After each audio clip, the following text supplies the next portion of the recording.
Give us this day our daily bread. Forgive us our trespasses, as we forgive those who trespass against us. And lead us not into temptation, but deliver us from evil. Pledge of Allegiance. I pledge allegiance to the flag of the United States of America and to the republic for which it stands, one nation, under God, indivisible, with liberty and justice for all.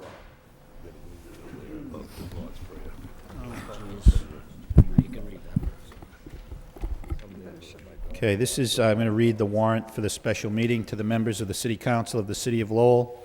You are hereby requested to meet at the City Council Chamber on the 5th day of December at 6:00 p.m., the good of the city in my judgment requiring it, for the purpose of electing a new city auditor.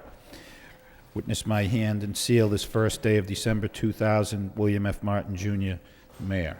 Roll call, please. Councilor Donahue? Excuse me, Yes. Mr. Mayor, is it possible we can, or what are we, just voting on the warrant? roll call. Oh, all right. Just a roll call. All Roll right. call. This is roll call. Not on the vote right now. Just roll call. right? Okay. Roll call. Yeah. Roll call. Councilor Donahue? Here. Councilor Elliott? Here. Mayor Martin? Here. Councilor Armin Mercia? Here. Councilor Rita Mercia? Here. Councilor Milonazo? Here. Councilor Ramirez? Here. Councilor Broderick? Here. Councilor Caulfield? Here. 9 present. 9 present. Councilor Rita Mercier, you had a question? Before we take a vote, are we allowed to express our thoughts on why we're supporting the person that we are? Because I'd like to tell you why I'm supporting the person. I think that's appropriate if you want to be recognized. And the next will be the vote for that person. As I recall, when we elected the city manager, I believe someone made a motion with a number of conditions in it, and that really was inappropriate. The election is you just say the name of the person you're voting for. But if people want to make comments in advance of the vote, I Well, think that's appropriate, so would. I recognize you Okay. at this time. All right, thank you, Mr. Mayor. Before the vote for the auditor this evening, I'd like to express my thoughts on what my vote will be and why. First, I must say that all the applicants were of high caliber, and I was truly impressed. We needn't have gone any farther to select the best candidate for the auditor's position, because they were all right here last week. Being one of the councilors that was taken aback by one of the applicants for being way too late in sending in their resume, I feel that I must explain my view. It is true that I wanted to follow the rules and be fair to everyone that applied on a timely basis, and I was forthright in expressing my feelings to the very last applicant that had applied and we were interviewing. However, I heard her response when she said, I thought the deadline in applying for the position was that very day that I had applied, and if I had known that I missed the deadline by a week and a half, I would have never applied. I admired her honesty when she said that. I accepted her response. I found her to be a no-nonsense professional that tells the truth. She knows she works for this council, and she knows when to say no.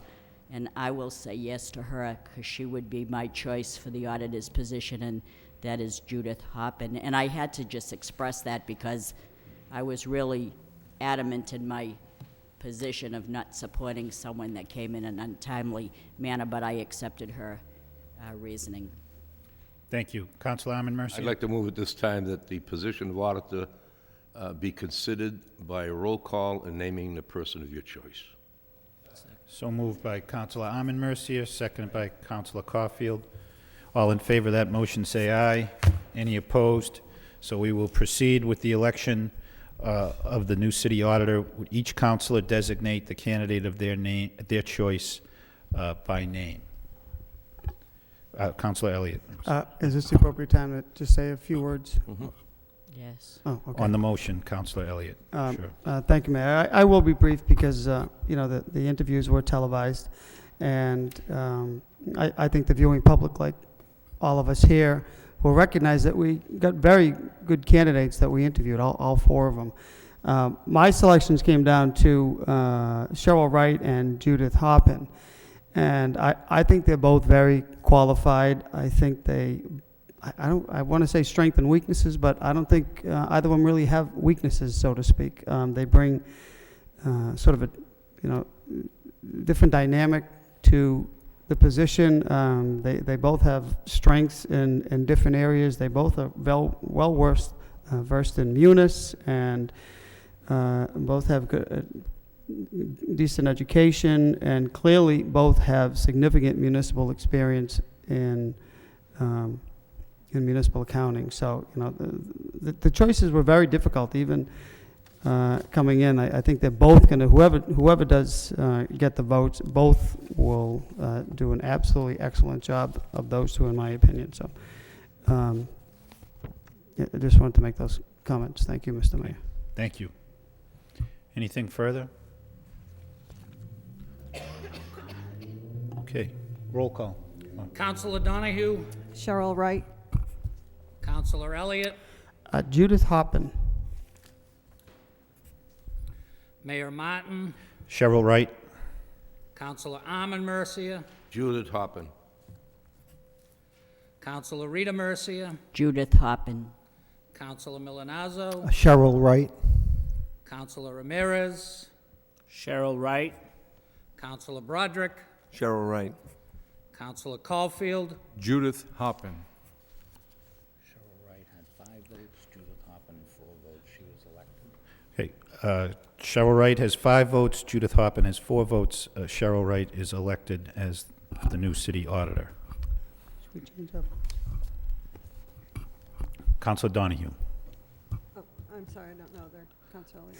Well, I, in the interest, typically protocol is to, I could have voted for either one. I'd like to, I don't know what the exact motion is, but to Change your vote. change my So vote. Counselor Elliott requests that his vote be changed to be recorded for Cheryl Wright. Cheryl Wright, Is isn't that- that what the protocol is? Okay, Thank you. thank you. Anyone? No. No. I have Counselor a- Donahue. Thank you. I just want to say, I think both of the candidates who received votes here tonight, it was very close and both eminently qualified. So I think it was a very difficult decision, I know, for me and I think for everybody. But we were fortunate to have so qualified a field. I would like to make a motion that and just for clarification, and perhaps someone has this answer, I don't have the statute with the ordinance with me. What is the salary range under our current ordinance for the auditor's position? Madam Solicitor, you have the ordinance. We have the ordinance, and I just want to Uh, point out, I think Councilor Broderick has it. I have a copy of the job description, which says 76,217.22 to 89,689 is the max. I would make a motion and ask that, first of all, I want to clarify that this is, my understanding, a 3-year appointment. There seemed to have been some confusion whether or not the appointment had to begin at the conclusion of our current auditors, but based on a conversation with the law department, I believe, I want to make the motion clear that the Cheryl Wright be offered a 3-year appointment in accordance with the statute and our ordinance commencing whenever her employment commences.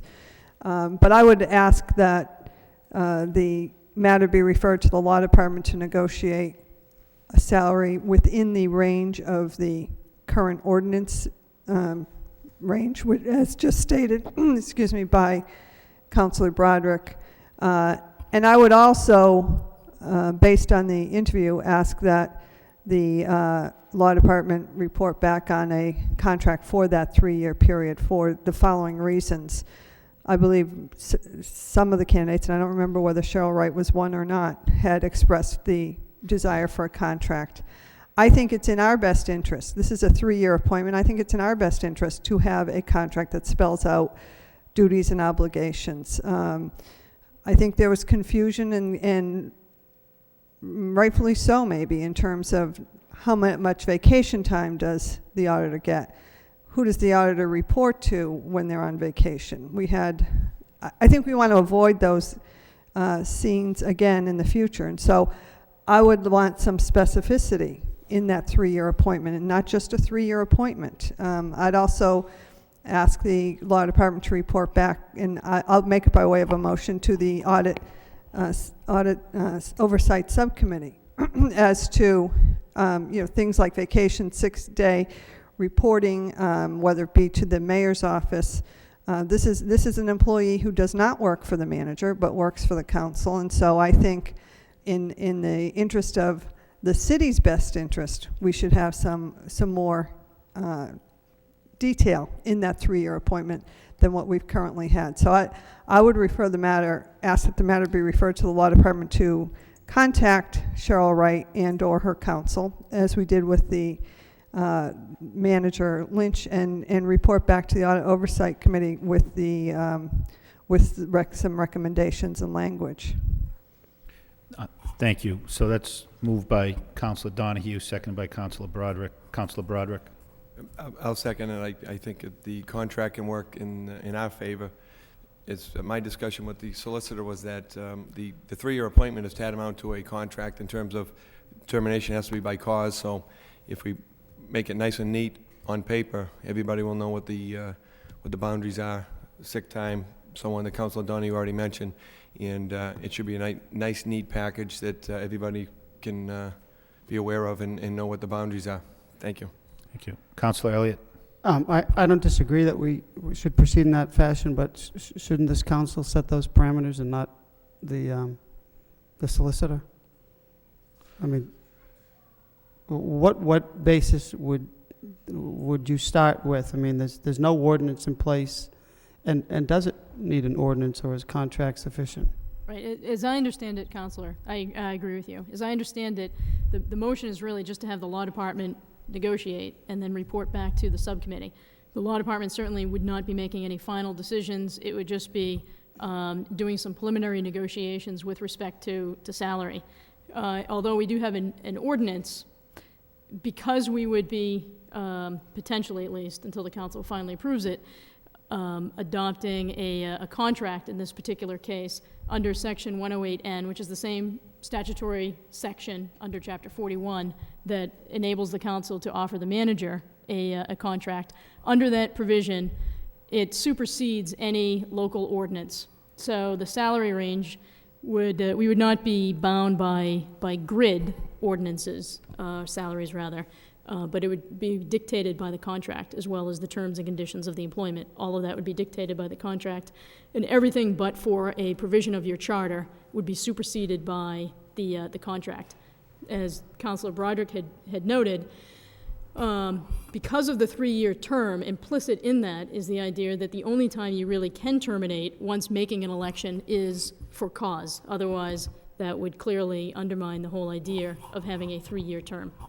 But I think the issue raised is very important, considering the last auditor, where we didn't know how much vacation time that individual accumulated, how much sick time was taken, how much vacation time was accumulated. Who watches the auditor? I mean, I know that person reports to us, but we're not here nor in a position to check time and things of that nature. Who checks the auditor, I suppose? Because I think it's a valid point to put it in a contract, but equally as important to find who's checking who.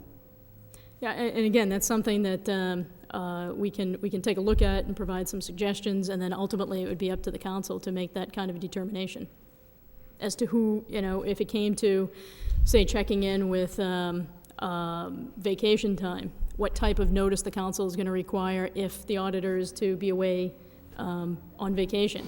Is the notice to be sent to all the councilors? Is the notice to be sent to the mayor's office?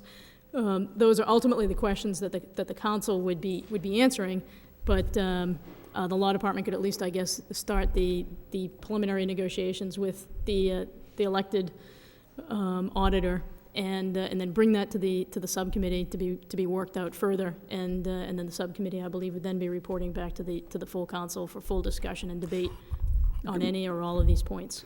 Because we do have an automatic time-keeping system as part of Munis, and it's the manager that signs the warrant, right? Yes, in most cases, right, or in all of them, yeah. Okay. And the auditor. The auditor and the manager sign Right. the biweekly warrant. Right. Okay. Okay. Thank you. Councilor Ramirez? A valid point Councilor Elliott raises, and I'm just wondering if maybe the Oversight Subcommittee may want to be involved in the negotiations, but if the will of the body to have the city solicitor do the negotiations, that works fine too. Councilor Donahue? I don't think the subcommittee can negotiate. I mean, but I think it's really the province of the law department to bring back some suggestions, and the council will ultimately decide. It's not that the law department would, but I think the parameter is our current scale. In other words, not to exceed, so there's a range which was advertised, and everybody who applied knows what the range was. Now there's to get down to details. My only reason to suggest that the law department conduct the preliminary investigation, whatever you want to call it, and bring it back so that we can then hammer it out and say this is what we find acceptable. I don't think either 3 or 9 counselors can sit down and negotiate. But we do have a law department. I think that's who properly should be doing the preliminary work on this. Okay. All right. Anyone further? So as I understand the motion by Councilor Donahue is to refer this matter to the city solicitor for preliminary negotiations and a report and recommendation to be brought back to the Council Audit and Oversight Subcommittee for further actions, including possible recommendation to the full council. Okay?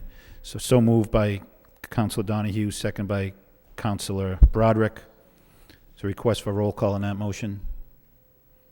All those in favor, excuse me? Okay. All those in favor say aye. Any opposed? That motion is approved. I believe that concludes the business of the special meeting. Motion to adjourn.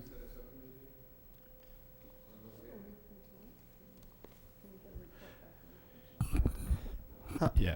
Councilor Elliott. How long does the law department feel they need to get some initial proposal, I guess, to the subcommittee? I would anticipate that we could get back to the council if you wanted to hold a subcommittee meeting prior to next week's meeting.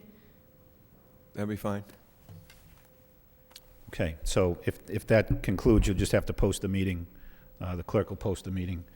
So tentatively, say 5:30, assuming there's some progress made by Friday, we can have it posted? Okay, thank you. All right. Motion to adjourn by Councilor Ramirez, seconded by Councilor Milanazzo. All those in favor say aye. Any opposed? The meeting stands adjourned. I was just concerned about the appropriation for the general fund. The first recommendation is that $1,100,000 be appropriated for use by the Board of Assessors in determining the tax rate in fiscal year 2007. Mr. Manager, could you explain a little bit about that? Because if you know which. Mr. Manager? Certainly, Councilor. That is the, I think it goes on to discuss in this memo from the CFO. Right. That's money that's being transferred out of the sewer enterprise account to essentially repay the city for those years in which the city subsidized the enterprise. This was approved by the Department of Revenue. The $2.5 million would be taken out last year, $1.1 million in fiscal year 07 and $1.1 million in fiscal year 08. So the motion that will be put forward next week would be that the $1.1 million be transferred out and be treated as essentially an available fund to offset the tax rate and go towards the general fund budget. So let me see if I get this straight.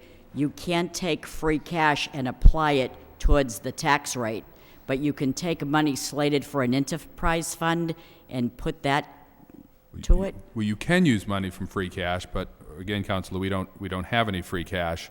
But if we did, we could. But also, but in this particular case, it's generally not accepted that you would transfer money out of the enterprise fund. But the city made a case to the Department of Revenue, I believe last year, that some amount of money should be taken out of the enterprise fund to reimburse the city for those years in which there was a subsidy out of the general fund for the wastewater. Did we take out $2.5 million out of that at one in point? fiscal year 06.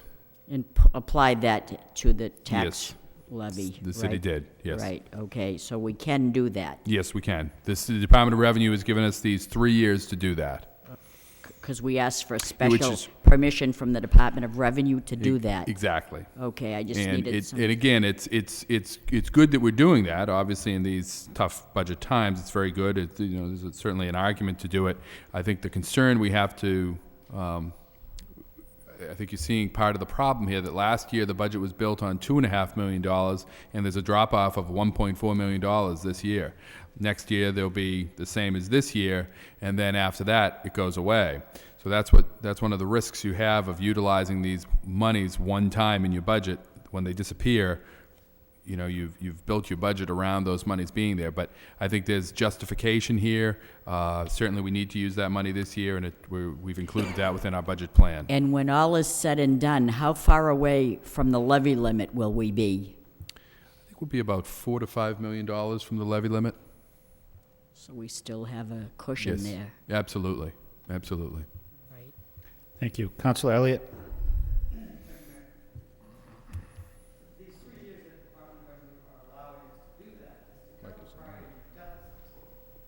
Correct? I mean, for a number of years, prior to us raising the rates, the enterprise fund ran Ran a at a deficit. deficit. Correct. So I think we have to be clear that the Department of Revenue is not just saying, oh, you have a surplus in there now, so you can grab X amount of dollars every year. It's to cover prior year deficits that was covered by the general fund, i.e. the taxpayers, that now that it's generating a surplus, DOR is saying, okay, you can essentially put money back into the general fund to cover those deficits. That's Correct. my understanding. I just want to be clear. That is correct. That As I they're not said, just saying, that's- okay, 3 years, you can take some money because No. you have a budget problem. That's not the case at all whatsoever.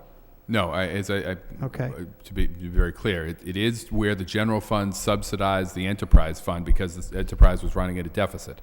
So the city put money in from the general fund, and now it's getting that money repaid. Okay, and in the future, is all the debt now coming out of the enterprise fund, certainly future debt that we're about to go out with SRF 2%, that will come strictly From the enterprise. from the enterprise fund. What about prior debt that we encumbered? I believe the CFO did an analysis of that, and that would all be paid for from the enterprise fund It's as coming well. from the enterprise, and it's not coming off the tax rate? That's any correct. longer. Okay, thank you. Thank you. Counselor Caulfield? Thank you, Mr. Mayor, to you, to Manager Lynch. Tonight, we're just setting the minimal residential effect. And next week, we're going to set the tax rate. Next year, you'll be making... Next week. Next week, Next week, you'll be making the budgetary decisions which Right. drive the calculation of the So we could tax discuss, rate. or have a mild debate on various budget issues next week, not tonight. That's correct. Thank you. Thank you. Anything else under communications from the manager? I have one, not directly under manager communications, but last week, Councilor Rita Mercia inquired about elevator at the Shaughnessy School. The school department was able to get that elevator repaired last week. It is still not operational. It is awaiting inspection by the state, but the necessary repairs have been made to the elevator at the Shaughnessy School as well as the Wang Middle School, which were the last two schools that needed these repairs. So as soon as the state is able to get in and inspect those elevators will become operational. Councilor Rita Mercia. Thank you, Mr. Mayor. Thank you for that. And as of yesterday, it is my understanding that they're waiting for a part to have the proper heat at the Stocklosa School. Are we ever going to straighten that issue out where one day the second floor has no heat, then the third floor has heat, but the first floor doesn't, and it's like they're waiting for a piece of equipment to come in. It's so frustrating to be getting the calls all the time. It has been a difficult situation over there, Councilor, and we are working with a couple of contractors to resolve that issue. Assistant Manager McCarthy has been working that issue for me, and I'll have him provide you with the details. And perhaps I should just leave it at that. But it's the reports that we're receiving are that there are certain segments of the building, but generally the classrooms have been, I will stand corrected if need be, but the classrooms do have heat. It's some of the more common areas that do not, but I'll let, That's correct. There's two roof units on the gymnasium and the cafeteria side. Those should be the only issues at this time that need to be addressed. But the classrooms, we've had the health department down there to take the readings in all the classrooms. Somebody from the school department reported today that they went room to room, checked it, all rooms within 1 or 2 degrees of where they should be. The system is calibrated, so it is functioning properly. One of the problems they did find was several classrooms had windows open, which again is going to throw off the balance of the entire system. So while there might be some cold air coming in, that's just because the system is balancing. But certainly we're addressing it. As soon as we get a report, we're heading down there to check it out. We're just not finding anything in the classrooms at this time. Thank you, Mr. Assistant City Manager. Councilor Donahue? Thank you. And I, too, had gotten the word and emailed the manager yesterday. But the message I got was that half the building was without heat. So you're saying that's been... There are only, at this point, there are 2 rooftop units that we have to check with the systems. They're not part of the classroom section. There are no issues that we know of. We have not been able to identify any issues at this point in classrooms. And that was checked yesterday and today? That was checked yesterday and today. All right. I mean, because it obviously is cold, and you don't want to have kids. Right. And you know, I didn't get any details, just that, once again, half the building was without heat, and so... I think 2 or 3 weeks ago, when it came in, we had the health department go down and take the readings, and again, we're not really finding anything. The computer, what the computer is saying the temperature should be is within 1 or 2 degrees. Again, the only problem we really found, or the school department found today, was that some of the windows are being opened. People are opening windows, and that's going to throw the balance off, start pumping cold air and hot air. That just so we'll work with officials at the school to All right, try so to we'll correct continue to monitor this. that. Oh, yes. Because it's the only school we get calls from on a regular basis, you know, and it's Right, the newest. and Council, we've been, I put the assistant manager on this immediately. Last time the council brought this to my attention, when you emailed me yesterday, we went right out and started working on this. And, you know, in trying to talk to the principal there and other officials, we're not getting any reports. So if we do get reports, if councilors get calls or the public We'll get has more concerns, details for you. Get more details, Yeah, and that would absolutely. probably be helpful, I Okay. think, at this point, so that we can try to address. Perhaps it's something someone's not seeing or hearing that we Yeah, need and to check on. that could be. I have no reason to doubt these teachers who are saying they're having a problem. I mean, they Right. got better things to do than make up, you know, stories about heat, so. Right. But we'll get more details as to where exactly in the building. That would be the great. next time we get a call. Thank you. Councilor Broderick? Thank you. On a lighter note, we got a nice report here from DPD and the assessor's office on city-owned property and status of tax title property. And it says that they're assessing it and going to come back with some type of plan, maybe dispose of some and get it on the tax rolls? Yes, this has been an issue that we've been looking at for a couple of months now, and in fact was a motion that Councilor Broderick, you brought forward in September, that we would look at, particularly given our tight financial times and our the need to build up some of our reserves and invest in our infrastructure, that we would look at the possible sale of city-owned properties for development purposes as well as to raise revenue for the city. So hopefully we'll be coming back with a plan, I would hope in early 2007, to dispose of some of these properties. Excellent, thank you. Councilor Elliott? Thank you, Mr. Mayor. Just real briefly, I know Councilor Milanazzo had brought up an issue a little while ago, and I haven't seen a report on vehicle usage and those individuals who are taking home. I know you're working on, Mr. Manager. Do you have some time frame as to? I see gas creeping up again, Right. and you know how many vehicles go home, and what is the policy? I know that Okay. Councilor Milanazzo. Well, I guess there's 2 points. Great, perhaps this falls under the idea of great minds. I don't recall Councilman Milanazzo making that motion while I've been here, but in fact, we issued a vehicle use policy just last week that caused some issues that we're now reviewing with some of the union people. Oh, okay.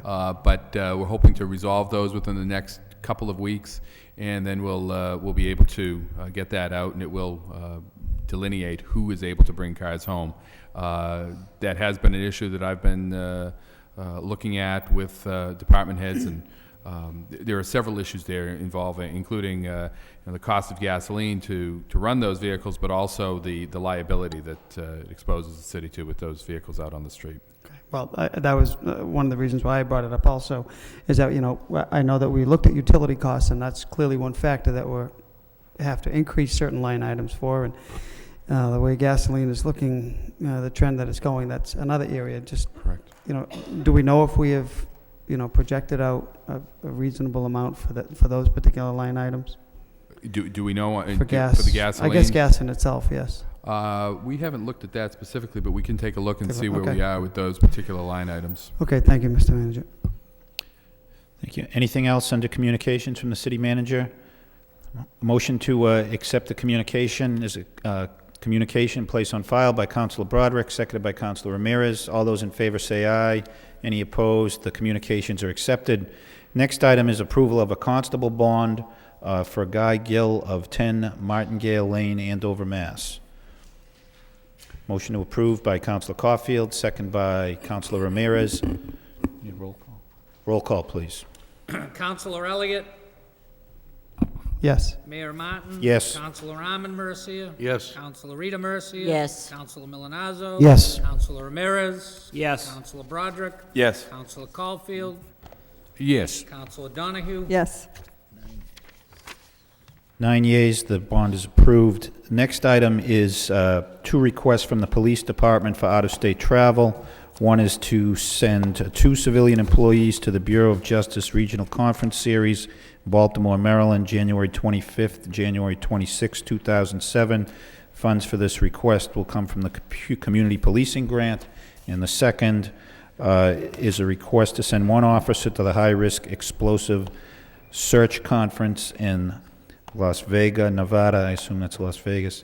This course will take place February 18, 2007 to February 21. Funds come from the police training account. If any questions, let me know. Thank you for cooperation. Bernard F. Lynch, City Manager. It's the wish of the council. Motion to approve by Councilor Milonazo, seconded by Councilor Elliott. Roll call. I'm sorry, Councilor Elliott. Mr. Manager, is that the only place that this canine training is offered, is in Las Vegas? I mean, granted, February is a nice time to go to Las Vegas, but, and I don't doubt that we need to do that, but, This is for... normally I don't question, Right. the travel request, but, Right, this is the, I can check on that, and we probably have a little bit of time to find that out for you, Counselor. well, maybe in the future. Not sure what the registration time period is for that, but it's a canine officer, but it's actually a high-risk explosive search, and we just had an incident here in the city about 2 months ago where we had some explosives that needed some care and dealing with, and Superintendent Davis felt that this would be useful for that. Will that be at Caesar's Palace, or? I don't Well, at the The Bellagio. Bellagio. I don't believe so. Is but the dog going too? Is the dog going I'm to? not sure. Okay, thank you, Mr. Manager.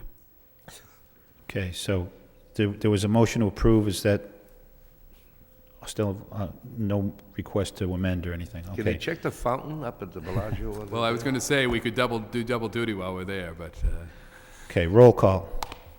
Counselor Elliott, Yes. Mayor Martin. Yes. Counselor Arman Mercia. Yes. Counselor Rita Mercia. Yes. Counselor Milonazo. Yes. Counselor Ramirez. Yes. Counselor Broderick. Yes. Counselor Caulfield. Yes. Counselor Donahue. Yes. 9 yeas. The next item is a vote authorizing the city manager on behalf of the city of Lowell to accept a gift of $500 from Comcast to be used for costs and expenses associated with the holiday reception at City Hall.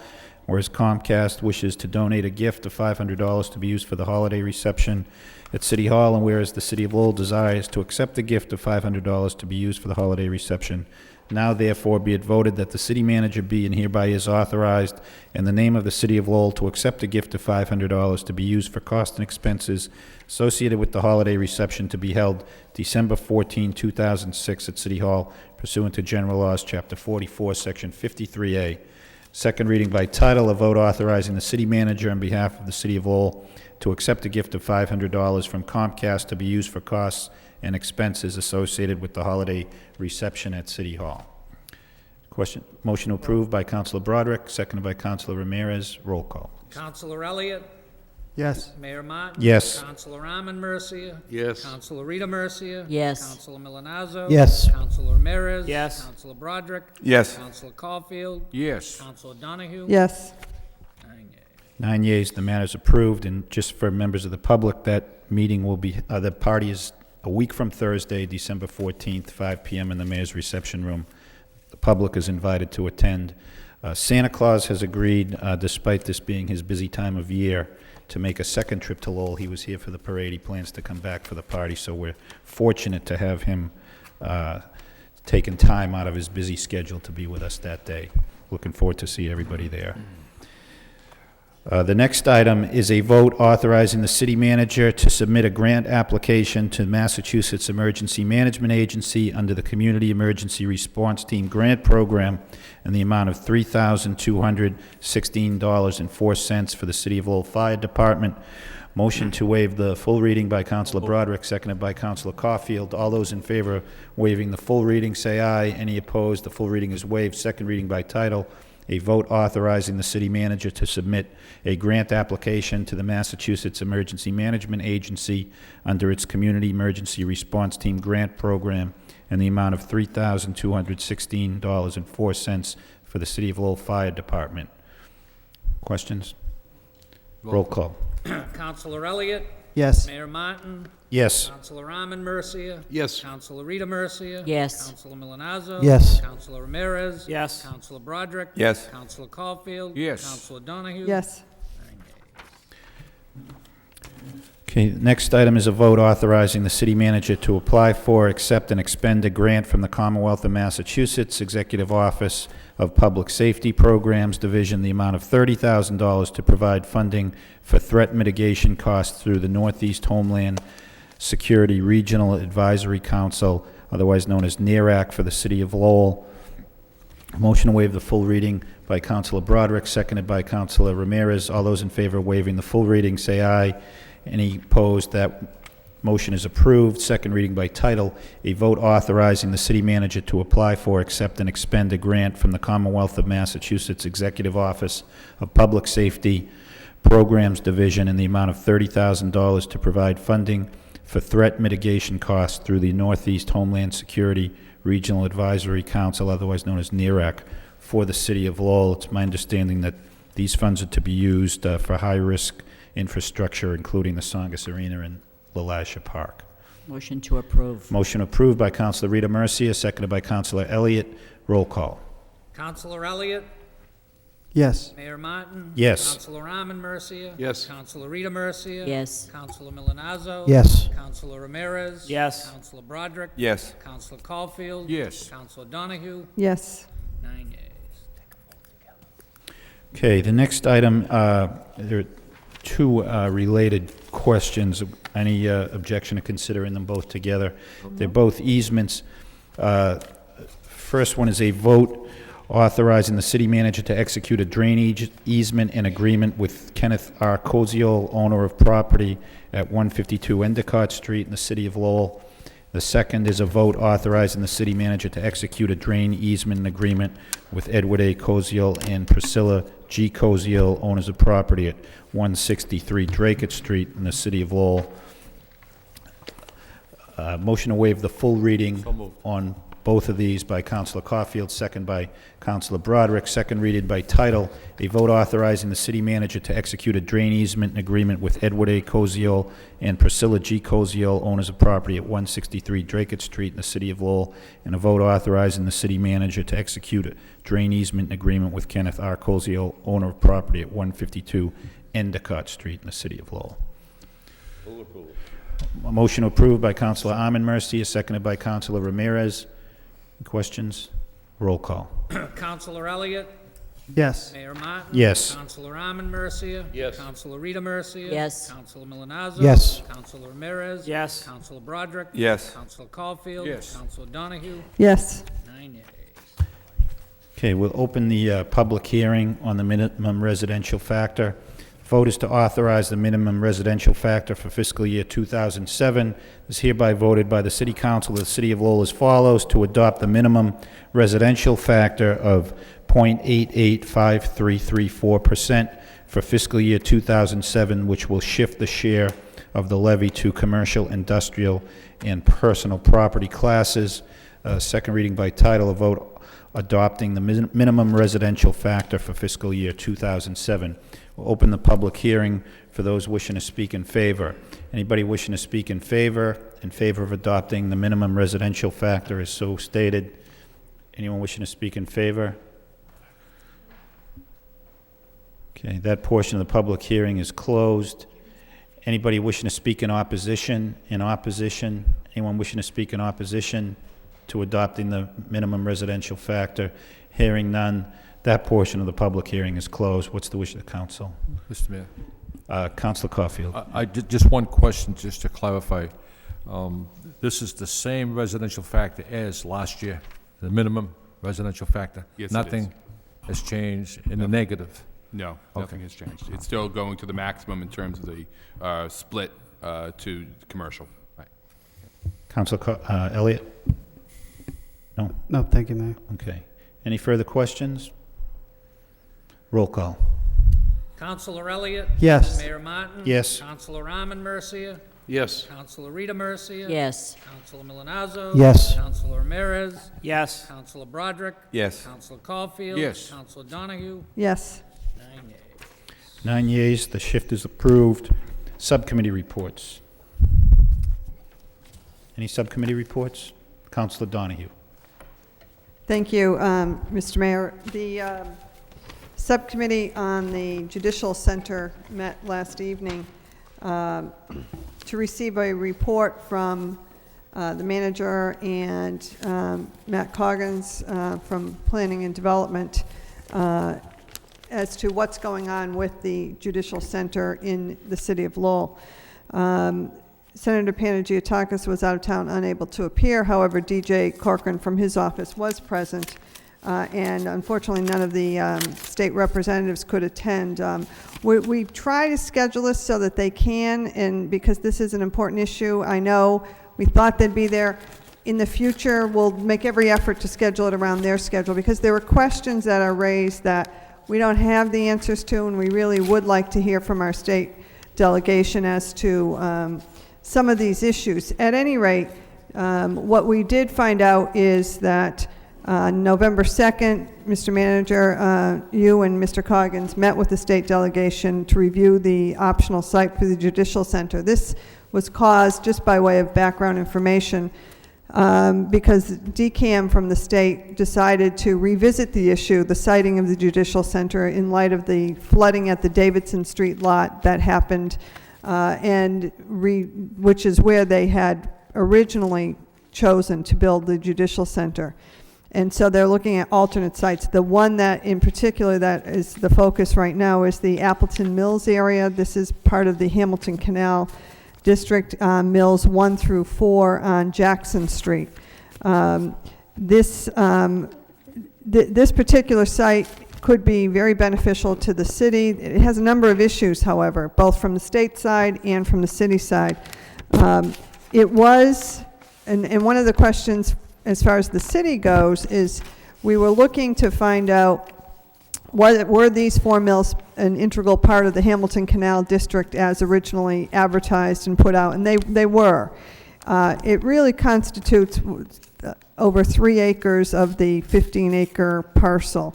And so if the state decides to build on this particular site, we're going to have to redo the Hamilton Canal description or go back to our pre-qualified developers as far as that may be taken out. On November 15th, the city manager, Mr. Coggins, and the state delegation toured the Hamilton Canal with DCAM and the trial court and architects to look at the site. There are several issues concerning the site from the state's point of view, historic issues. The National Park Service and actually the State Historic Board has some desire to keep the facade, the brick facade on Jackson Street, which is a construction cost escalator, obviously. There's some environmental concerns because the site is contaminated. The size of the site is actually much larger than the state needs. And so that's an issue. The canals were raised as an issue in terms of flooding and so forth. At any rate, the state has agreed to notify us by January 1st of this next year, excuse me, as to whether or not this will be a contender for the site.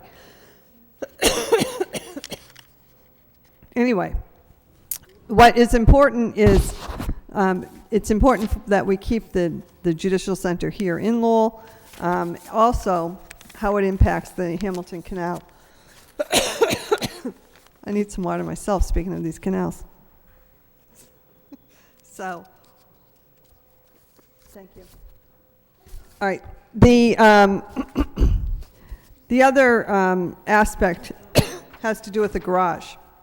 The garage is directly across from where this court could possibly be built. That could be a very good thing for the city in that it could give automatic use to the garage. So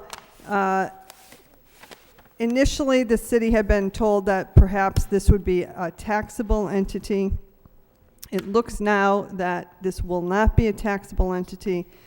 Even if it's built by a private party, it's really more of a financing mechanism and not taking it out of and keeping it in terms of taxes. So these are all pros and cons that we're looking at weighing. This is a very, very important project to the city. It seems that whether because of the flood or what, we're kind of behind schedule on this particular project. You know, the Judicial Center was promised to the city some time ago. I think they were originally scheduled to begin it in Lowell or about 18 months ago. And we're still looking at sites. So naturally, everybody's anxious for this project. I know the trial court's anxious, but the city's anxious that it's put in the proper site.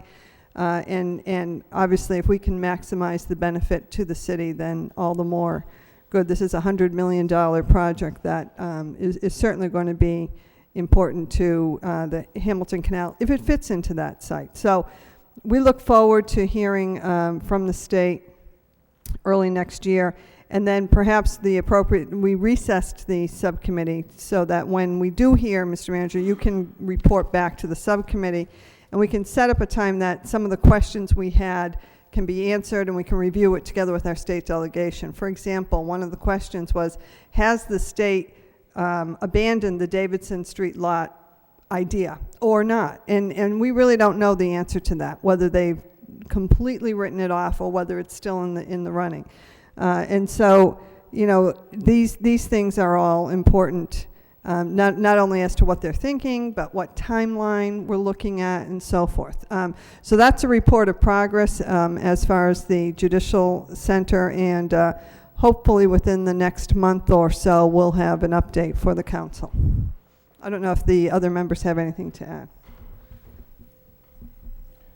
Okay. Motion to accept the report as a report of progress, placed on file by Councilor Ramirez, seconded by Councilor Broderick. All those in favor say aye. Any opposed? The report is accepted. Further subcommittee reports? Okay. Hearing none, we'll go to the motions. First motion is by Councilor Caulfield. The City Council requests the City Manager have the Law Department draw the proper vote to name the corner of Mammoth Road and Wellworth Street for veteran George M. Hubert. Second by Councilor Elliott. Councilor Caulfield. Thank you very much, Mr. Mayor. I think the motion speaks for itself, and when the proper vote is returned to the council, I'll have much more to say on a tremendous veteran, George M. Hubert, and a citizen of our city. Okay. Thank you. All those in favor of the motion say aye. Any opposed? The motion's approved. Second motion by Councilor Caulfield. City Council requests the City Manager have the Law Department draw the proper vote to name the corner of Appleton Street and Favor Street for veteran Francis J. McInerney. second by Councilor Broderick. Councilor Caulfield. Thank you, Mr. Mayor. Once again, I think the motion speaks for itself. Francis McInerney was a great citizen of our city, a great veteran of the United States of America, and I'll have more to say on Mr. McInerney when the Law Department returns to vote. Thank you. Thank you. All those in favor of the motion say aye. Any opposed? The motion is approved. Next motion is by Councilor Rita Mercier. City Council requests the city manager have the Law Department draw the proper vote to have a 60-day trial for handicap parking space at 54 Lily Avenue. Second by Councilor Milanazzo. Councilor Rita Mercier. Thank you, Mr. Mayor. The motion speaks for itself as well. I think it'll be in a timely fashion. This is a motion I thought I had placed on the agenda. Evidently, what I thought and what I did is actually two different things. I think that everything's in place, and it's for a 2-year-old very ill child. Thank you. Thank you. All those in favor of the motion say aye. Any opposed? The motion's approved. Next motion is by Councilor Elliott. City Council requests the city manager take the necessary steps in order to develop an ordinance to regulate group homes in Lowell. Seconded by Councilor Milanazzo. Councilor Elliott. Thank you, Mr. Mayor. I guess the motion does speak for itself. And there's probably no way that we can develop an ordinance to regulate these group homes, but it just seems that they creep up, and they're already established, and the city can do nothing about it. And this came to me by way of people in a particular neighborhood on a particular home, and it's in between two schools, and apparently there is nothing that we can do about it. And I guess the manager and the solicitor have sort of cautioned me not to say too much one way or the other. I guess I would defer to the manager and the solicitor just for a little bit more of an explanation. But it seems time and time again, the city ends up being a place where these private companies and corporations decide to locate these homes. And let me just say this, the city is not opposed to these group homes. We have our fair share, and again, it's whether it's taxable or non-taxable, we can't afford any more non-taxable pieces of property in the city. I think we're one of the highest, if not the highest, in the state on a percentage or per capita basis on non-taxable property. So I don't want to go on too much about it, but I understand another one is in the works or is planned or is being planned in Centerville, and the neighborhood has no input. They're there, and this one is in very close proximity of not but one but two schools, and it just doesn't make any sense to me. I don't know, maybe we can look into the city filing a home rule petition to file some legislation to give the cities, not only Lowell, but all other cities an opportunity to have an input. I know we tried to put in some, we put in some provisions in our zoning regulations, but again, it doesn't prohibit, it didn't prohibit, this one that was put in. So with that, Mr. Manager and/or solicitor, you can advise us what we can do. And maybe look into a home rule petition to the legislature to say, look, we need help. We need at least some notification process. I know there are some provisions you can't locate a drug rehab location within 1,000 feet of a school or things along that nature, but something has to be done because it seems they keep coming. It'll be quiet for a little while, and then next thing you know, it's affecting a certain neighborhood. So that's Mr. Manager. If I may, Counselor, I did discuss this with the solicitor's office prior to this meeting, and we'll get a written report to the council on the issues involving group homes. But essentially, they're considered to be an educational use under the state statute, and as such, they're exempt from certain provisions of the zoning laws or zoning ordinance.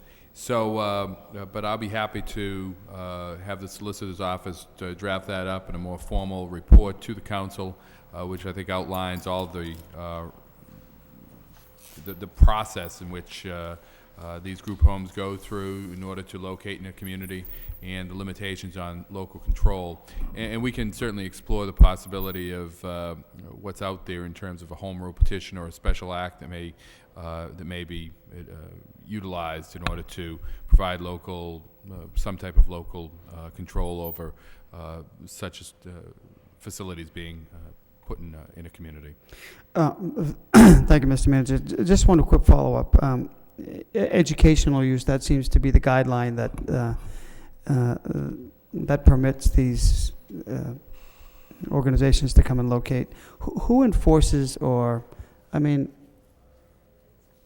who makes that determination whether it is an educational use or not? I mean, what makes that determination? What is the criteria? Well, perhaps a solicitor is better able to explain this than I am, but in fact, there's been, those are defined under the law as being educational. There's also case law that runs with that, but... Is it through the state that approves this facility? Is it the state authority? They don't actually approve the facility, but they do in fact determine whether it's a group home is in fact an educational facility. Okay, thank you. Solicitor May. Yes, thank you, Mr. Manager. As the manager's indicated, the courts have interpreted the term education in a very broad sense to include any kind of training, rehab, reclassification of people, and have so interpreted, as I say, in such a broad manner that it has kind of opened the door to various and broad forms of what we would say would be a rehabilitation or retraining facilities in residential neighborhoods. I well recall several years ago we had meetings at the senior center with the Department of Mental Health, and they were more concerned with the ease for which clients could take advantage of these facilities than they were with the neighborhoods, really. And we got, little or no benefit really from the meeting. But, the point, as the manager indicated, we certainly can explore the climate again and see if there's a possibility of a home rule petition. I don't think the case law has changed in any sense, so I think we'd have to address it in that fashion. Okay, thank you, Mr. Solicitor. Thank you. All those in favor of the motion say aye. Any opposed? The motion's approved. I believe that concludes the agenda. Councilor Donahue? Just a brief, I just asked for a quick suspension just to bring up a speeding issue on the street that a constituent asked me to address, Bowden Street. Apparently they're going 60 miles an hour plus down the street. That is really causing a threat to life on the street. So if we can have some patrol or someone check it out. Councilor, I'll have the police go out there immediately to check on that. Thank you. Okay. Motion to adjourn by Councilor Armin Mercia, seconded by Councilor Broderick. All those in favor say aye. Any opposed? Meeting stands adjourned. And another one. Okay.